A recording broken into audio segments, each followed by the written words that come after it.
I'm Tracy Baxter with today's Record Newswatch. Joan Buteau and her attorney Robert Lander got an earful from angry Narrowsburg area residents last night who don't want the vacant Narrowsburg school building turned into a drug clinic and rehabilitation center. More than 100 people showed up at a town board meeting to strongly voice their disapproval with the plan, saying other locations would be more suitable. Why the school? This is her business decision. It's her money. Years ago, one of the Hunt brothers was asked the question, your brother owns a football team and he lost $25 million last year. What do you think? And he goes, in about 45 years, he'll be broke. This is her money. It's not grant money. It's not investor money. We're not asking you to be an investor. It's her nickel on the neck. So then why will you not afford us the right of first refusal? That's my decision. We can discuss it some other time. Back in June, the Sullivan West Board of Education awarded a bid from Buteau to use the former school building as a drug clinic facility. Many of those who turned out shouted down Buteau when she attempted to speak. She says there would be around-the-clock security at the building and that those who checked in would not be allowed to roam free in the community. How much will it cost to get flash flood damage repaired in the town of Callicoon? Local, county, and state emergency management officials toured locations ravaged by floodwaters last week in Youngsville and Jeffersonville on Tuesday. It's the first step towards getting damage estimates established. Callicoon Supervisor Thomas Bose says while his town was severely damaged, it could have been worse. We're very lucky in the town that we didn't lose any life or even very few or any injuries. But what we're seeing is quite catastrophic to our infrastructure, meaning our town roads.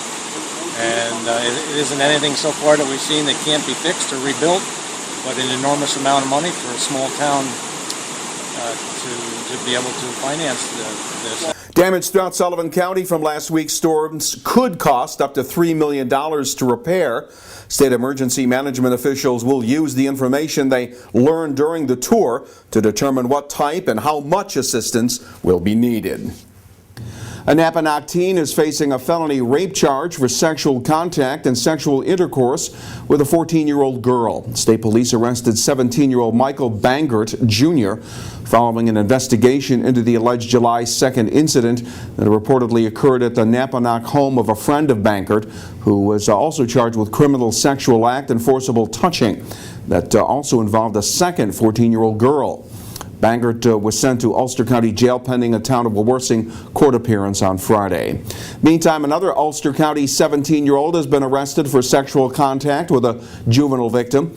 Lance Cranenberg of Kingston was charged with first-degree sexual abuse, first-degree criminal sexual act, and endangering the welfare of a child. Officials with the Ulster County Family and Child Advocacy Center say the sex occurred at a residence in the city of Kingston. It's a project that's gone through several revisions since it was first proposed back in 2000. Now the would-be developers of Cornwall Commons have offered up a scaled-down version of their plan that now includes construction of 480 homes on a nearly 200-acre site near the intersection of routes 9W and 218 in the town of Cornwall. But even with the changes, residents who turned out for last night's town board meeting voiced opposition to the proposal. Among them, attorney Jonathan Chase, who said the town should make the developers stick with the original plan. When the Cornwall Commons development was first proposed, it was to be a planned adult community, or PAC, near our hospital for its senior residents and with virtually no impact on the school system. How does the sudden addition of well over 300 family units not constitute a fundamental change to the plan? Would the developer's proposal have been accepted had he presented it as it now stands?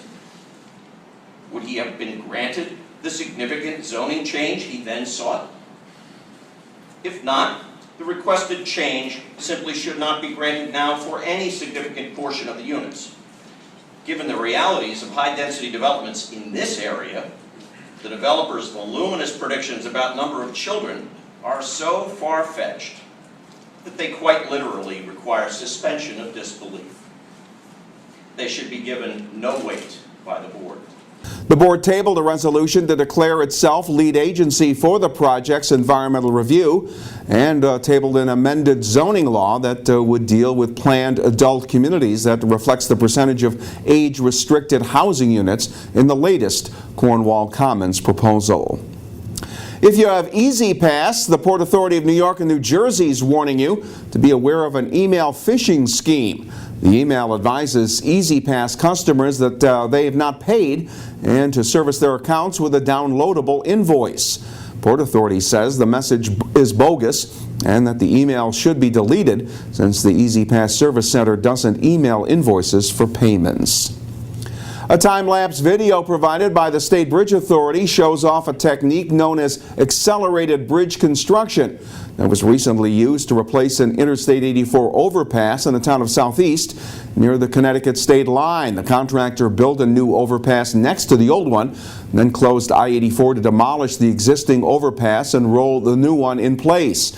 Now, the technique is used to minimize the disruption of traffic, and it's apparently going to be used again, this time for the replacement of the bridge that carries Interstate 84 over 9W and for the reconfiguration of the I-84 interchange with routes 9W and 300 near the Newburgh Beacon Bridge. The State Bridge Authority has tentatively scheduled replacement of the Route 9W overpass for 2016 at an estimated cost of around $15 million. They say the new construction technique will be required of engineering firms and will drastically cut down on construction time. Reporter Judy Reif will have the full story on the project in an upcoming edition of the Times-Herald Record.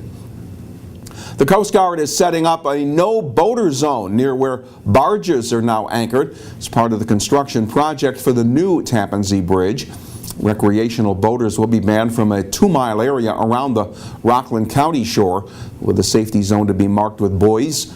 Police patrol boats have been assigned to monitor the safety zone. Last summer, 2 people were killed when a speedboat crashed into a Tappan Zee construction barge.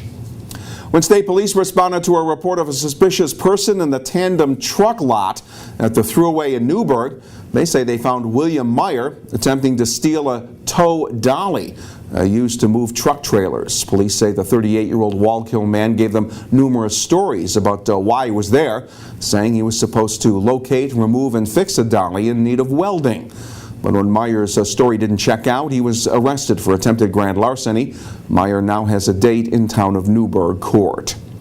And they were lining up to beat the heat once again today at the newly reopened War Veterans Memorial Pool in Middletown. And a main attraction is the brand new adjoining sprinkler park. It's what brought the Blaze family to Middletown today, all the way from Washingtonville. Well, I saw as part of the Orange County Moms group that there was a splash pad, and our kids are a little bit younger, and I thought it would be a nice event for them, especially with the heat, to get out here and play in the water. When I found out that it was in Middletown, I was thrilled. It's our first time here. It looks great. We haven't been able to start playing in it yet, but I'm excited, and I'm sure my kids are too. The pool complex had been closed for years, but thanks to a $1.6 million repair and upgrade, it is back open and cooling off kids from Middletown and beyond. We'll enjoy plenty of sunshine for the rest of the week, but we cannot rule out the chance for a passing thunderstorm again tomorrow. Thursday will be partly sunny with temperatures in the lower 80s. Friday shaping up to be a really nice day with plenty of sunshine and the highs around 85 degrees. Well, stay informed by starting your day with the Times-Herald Record and stay connected to breaking news all day long right here at Record Online. For Record Newswatch, I'm Tracy Baxter.